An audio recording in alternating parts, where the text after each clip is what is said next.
बिस्मिल्लाहिर्रहमानिर्रहीम। अस्सलाम वालेकुम। आज मैं आपके साथ बहुत ही क्रिस्पी क्रंची प्याज के पकौड़े बनाने की रेसिपी शेयर करूंगी।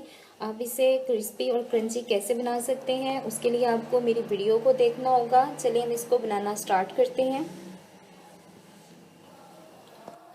बेसन चाहिए हमें तकरीबन 1.5 कप।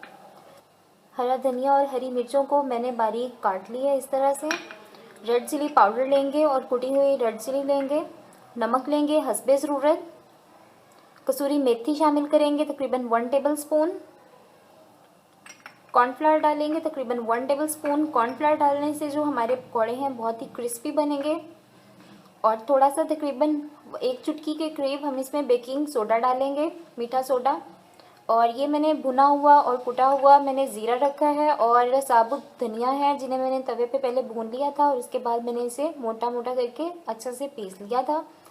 और इसके अलावा प्याज चाहिए इस तरह से बारीक कटे हुए, बिल्कुल बारीक आपने काटने हैं तो इससे जो पकौड़े हैं बहुत ही मज़े के बनेंगे। पानी चाहिए बैटर बनाने के लिए। सबसे पहले हम बाउल में बेसन डाल देंगे और साथ ही हम इसमें प्याज शामिल करेंगे। प्याज़ों को बहुत ही बारीक काटना आपने। हरा धनिया और हरी मिर्चें डाल देंगे। चुटकी भर हम इसमें मीठा सोडा डालेंगे, इससे बहुत ही क्रिस्पी बनती हैं। और इसके बाद हम इसमें 1 टेबल स्पून भर के ज़ीरा और सूखा धनिया डाल देंगे।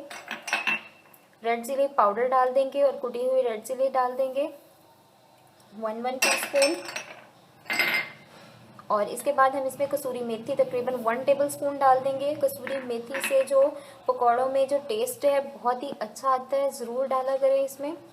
और इसके बाद हम इसमें सॉल्ट यानी नमक डाल देंगे हस्बे ज़रूरत। और इसके बाद हम कॉर्नफ्लावर शामिल करेंगे तकरीबन 1 टेबल स्पून। इससे पकौड़े बहुत ही क्रिस्पी बनेंगे।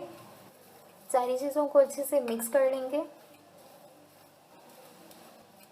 अब इसके बाद हम इसमें पानी डालते जाएंगे, थोड़ा थोड़ा करके, एकदम से सारा नहीं डालना।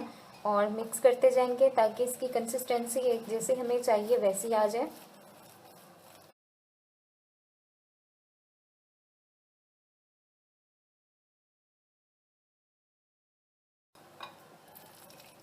तकरीबन ½ टीस्पून हल्दी पाउडर डालेंगे। मैं पहले आपको इंग्रेडिएंट्स में बताना भूल गई थी, ये हम इसमें शामिल कर देंगे और मिक्स कर देंगे।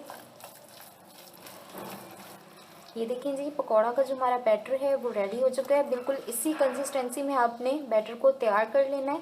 और आपने एक टिप दे दूँ आपको कि आपने इस बैटर को बिल्कुल भी बना के इस तरह से छोड़ना नहीं है। अगर आप इसे छोड़ देंगे कुछ देर के लिए तो जो प्याज हैं वो पानी छोड़ देंगे और जो हमारा बैटर है वो बहुत ही पतला हो जाएगा। इसीलिए आपने फ़ौरन से इसे फ्राई कर लेना है। चले, हमने साइड पे मैंने एक पैन में ऑयल गरम कर लिया अच्छे से और हम इसे फ्राई कर लेते हैं। ऑयल हमारा अच्छे से गर्म हो चुका है। अब हम इसमें पकोड़े हम डालते जाएंगे। आप चाहें तो हाथों से भी डाल सकते हैं या चम्मच से, जिस तरह से आपको पसंद हो। और हम रैंडमली डालेंगे इस तरह से, ऐसे ही बैटर को पकड़ेंगे और डाल देंगे। इस तरह से जो हमारे जो पकोड़े हैं बहुत ही मज़े के बनेंगे। कोई शेप नहीं देनी है आपने, इस तरह से रैंडमली डालते जाना है।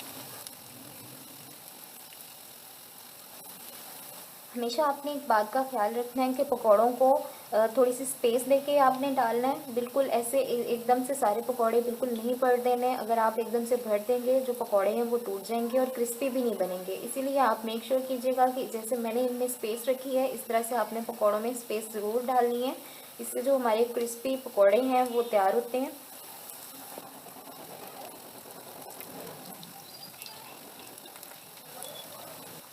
पकौड़ों का एक बैच जो है वो फ्राई हो गया। अब हम इसे एक प्लेट में निकाल लेंगे।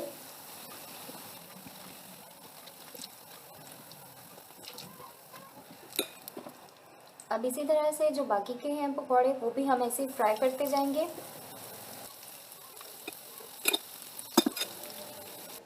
लीजिए, बहुत ही क्रिस्पी और क्रंची प्याज पकौड़ा हमारा तैयार हो गया है। आप ज़रूर बनाइएगा और मुझे फीडबैक देना मत भूलें।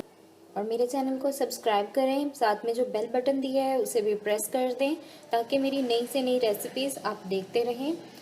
मेरी वीडियोस को अपने फ्रेंड्स और फैमिली में ज़रूर शेयर करें, लाइक करें। Thanks for watching. अल्लाह हाफिज़।